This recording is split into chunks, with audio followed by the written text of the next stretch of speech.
I am not against women succeeding. I am not against women working outside the home. But what I am against is the women's liberation movement.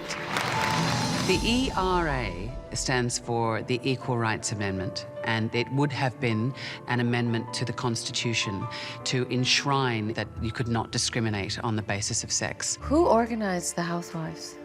The Constitution of the United States never mentions women. It only mentions men, and the Constitution still does not give equal protection to women. People don't realize that the Equal Rights Amendment was never passed. How long do we give people to adapt to change? The women's movement really felt that it was a done deal, a fait accompli. It was totally bipartisan. Everyone thought it would be ratified within a year or two. There will be a handful of congressmen who will oppose the ERA based on the belief that women have their place and must be kept in it for their own good. The women were looking for equality. They wanted women to have their own voice, to be able to speak and defend for those issues that were important to women. I'll be the spokeswoman on one condition. We force a vote on abortion on the convention floor.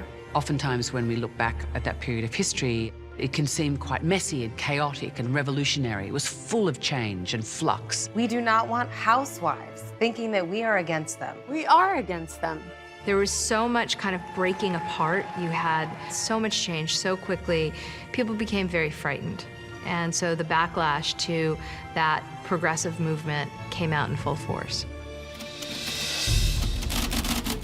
These housewives, they're the last gasp of the patriarchy, brainwashed to believe that if they don't play the game, they're gonna lose the love and protection of men.